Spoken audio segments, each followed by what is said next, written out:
Hey, so what's up, guys? Your man NBA fan crazy here. So last video I just did was about the strengths of the OKC Thunder, which was their closing lineup, which consisted of Chris Paul, Shea Gilgeous Alexander, Dennis Schroeder, Danilo Gallinari, either Steven Adams or Nerlens Noel, and their capabilities of why they are so successful on the court during the clutch and the reason why they're 29 and 13. Well, now we are going to talk about the strengths of the Utah Jazz, which is shooting. Now, all of you know that the Jazz have been shooting it at a great rate this year from 3-point percentage. They are tied with all of them, all of the players from Utah Jazz have been having some kind of career years. So let's start with each of those players. So first off, I would like to start with Donovan Mitchell. He's been shooting a career best 36.4 percentage, 12 games of 4 3 pointers or more this year, a regular season 3-point field goal percentage average of 35 percentage, but a paltry 29.3 percentage of 3 point percentage in the playoffs. Paltry, but he's improving. Now let's next go to Joe Ingles, for Utah fans known as Jingle and Joe.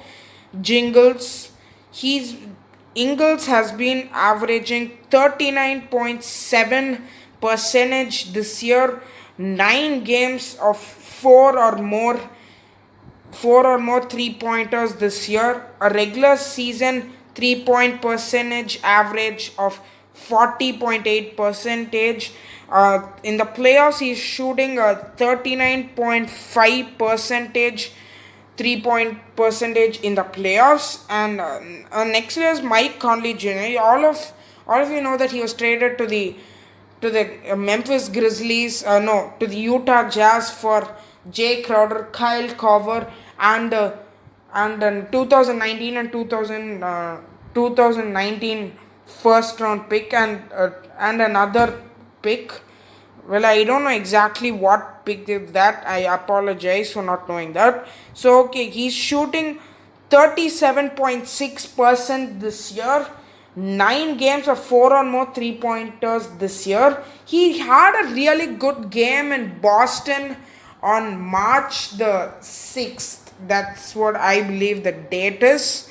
He also, since his return from injury, he's been having a very good time as a member of the Utah Jazz. He's been putting up really good stats and helping the team win. Went on a 5-game winning streak till they're defeated before the quarantine by the defending champions, the Toronto Raptors. He's been shooting a regular season 3-point percentage of 37.5, a playoff 3-point percentage of 31.7, paltry but improving. Jordan Clarkson, the acquisition that Utah Jazz made with the Cleveland Cavaliers in exchange for Dante Exum, the 5th pick in the 2014 NBA draft, a future pick. He's been shooting 36.6 percentage this year, 6 games of or 4 or more 3 pointers since he's become a member of the Utah Jazz, starting from his first game against the Portland Trail Blazers somewhere around 26th December. He's been shooting a regular season percentage of 34.4%, but a very, very paltry. In his only playoffs, the Cleveland Cavaliers in 2018, he's been shooting a 23.9 percentage in the playoffs. Paltry, but he's improving, and he's been shooting a very good percentage this year. Now, I'm not sure whether many people other than Utah Jazz fans know this player, but I do. His name is George Niang. He's a Senegalese player. He's been shooting a career best 41.6 percentage this year. Well, I had the luxury of watching him only once during the 2 games that he had 4 or more percentage live. So I watched him go on a fourth quarter run against the Orlando Magic on January 4th. He's been shooting a regular season percentage of 30.3%. He's also been shooting a good percentage of the playoffs at 30.6 percentage, 30.3 for the regular season. Well, next one I'd like you to give a player who stepped up to his role this year as more as a guy who's taken his role more seriously. He's been promoted to the starting lineup this year. Royce O'Neal, who's the Jazz's best defender on the court in the starting lineup. Though some of you would say it's Rudy Gobert. Rudy Gobert is the best defender on the perimeter. It's Royce O'Neal. Well, he's been shooting a career best 38.9 percentage this year. 2 games of 4 or more 3 pointers. Two games of 4 or more 3 pointers. He's been shooting 37.7% this year. In the regular season, a career regular season average of 37.7 percentage from the 3-point line, and a playoff 3-point percentage of 35.3. Both Niang and O'Neal have been having career years from downtown. Well, the last person I like to introduce is a marksman from deep. His name is Bojan Bogdanovic. All of you know he was playing for the Indiana Pacers last year. He's having his second most productive conversion rate from 3-point percentage from downtown. Last year he shot it at 42.5 percentage. This year he's been shooting at 41.4 percentage this year. All of us know that he got signed at a 4-year 73 million contract. So now he is the de facto power forward of the Utah Jazz.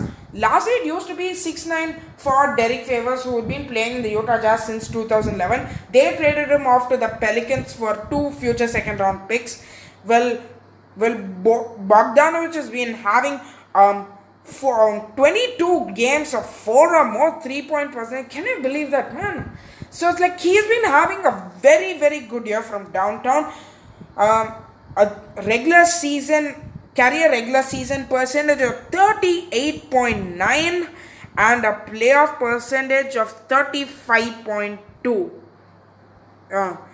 So I'd like to give you the statistics as a team and the newly invented floor spacing of the Utah Jazz as well, because of the new shooters who have spot up shooters who have come onto the Utah Jazz. So now I'd like to tell you the statistics that I've learned now.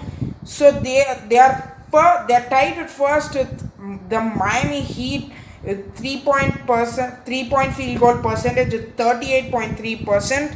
They are 8th in offense. The shooters around the Utah Jazz have helped increase boost their offensive rating to 8th as a 112.1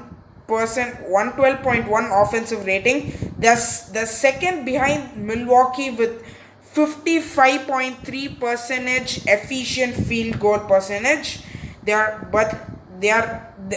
Since they have a lot of shooters, this has led to an decrease in the percentage of point or 2-pointers, since they are only shooting 48% of the points in 2-pointers.